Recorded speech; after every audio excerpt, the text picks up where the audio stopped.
సంవత్సరాల్లో ఏం చేయబోతున్నారు, ఏం చేస్తారు, వీ కెనాట్ సే.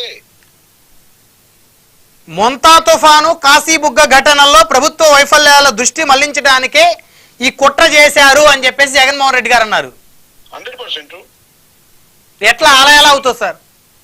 అలా ఎలా అవుతుంది కనిపిస్తుంది కదండి. ఇప్పుడు సార్ బ్రహ్మనాయుడు గారు, ఏదో ఒక దేవాలయంలో ఒకనొక సందర్భంలో జరిగింది అంటే ఓకే. ఎన్ని దేవాలయాలండి నాకు అర్థం కాలేదు. తిరుపతిలోనా? ఇప్పుడు జరిగింది తిరుపతిలో first time in the history of Tirupati. First time జరిగిందండి తిరుపతిలో. 6 చచ్చిపోయారు. అవును, తొక్కిసలాట. ఇప్పుడే జరిగిందా? తిరుపతి పుట్టిన తర్వాత ఇన్ని ప్రభుత్వాలు వచ్చాయి. చంద్రబాబు నాయుడు గారు కూడా ఉన్నాడు అంతకుముందు. ఇప్పుడే జరిగిందా? ఎప్పుడు లేదు, ఫస్ట్ టైం. తర్వాత అక్కడ దాకా ఎందుకు? ఇదేంటి మన సింహాచలం రేపు చందనోత్సవం అంటే వాళ్ళు గోడ కడతారా? అది వర్షం పడి కూలికి చచ్చిపోతారా? దాన్ని పట్టించుకోరా? ఇన్ని జరుగుతూ ఉంటే మరి ఇప్పుడు మన కాశీబుగ్గలో జరుగుతుంది ఏంటండి? కాశీబుగ్గలో మరి ఇమీడియట్ యాక్షన్ అదేమంటే ఏమంటారు? కాశీబుగ్గలో అది ప్రైవేట్ ఆలయం అంటారు.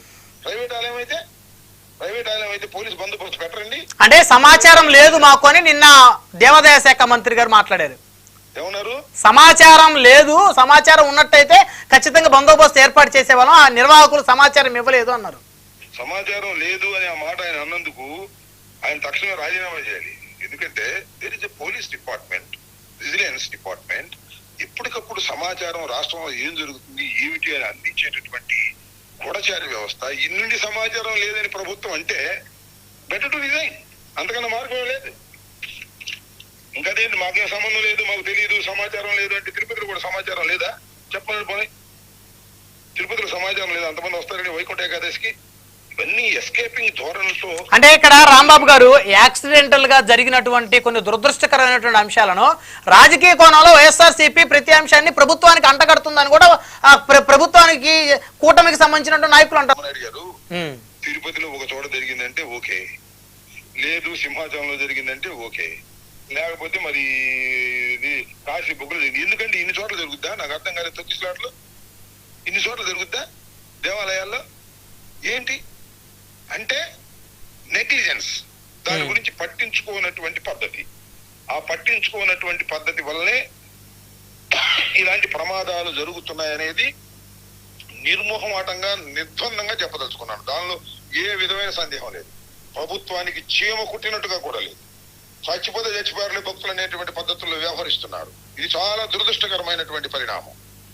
సార్, ఆ సంఘటన జరిగిన వెంటనే ముఖ్యమంత్రి గారు రెస్పాండ్ అయ్యారు, లోకేష్ గారు, అదేవిధంగా పవన్ కళ్యాణ్ గారు, హోమ్ మినిస్టర్ గారు రెస్పాండ్ అయ్యారు. హోమ్ మినిస్టర్ గారు, లోకేష్ గారు సంఘటనా స్థలానికి వచ్చి ఎలా జరిగిందని పరిశీలించారు, బాధితుల్ని ఆసుపత్రికి పంపించారు. సంఘటన జరిగిన తర్వాత అది సినిమాలో చూపిస్తారే, అంతా జరిగిపోయిన తర్వాత పోలీసులు వచ్చి ఎవరు అక్కడ అరెస్ట్ కాదు. ఆ రకంగా చేస్తే అది గొప్పతనం అంటారా? చెప్పండి సార్, నాకు అర్థం కాదు.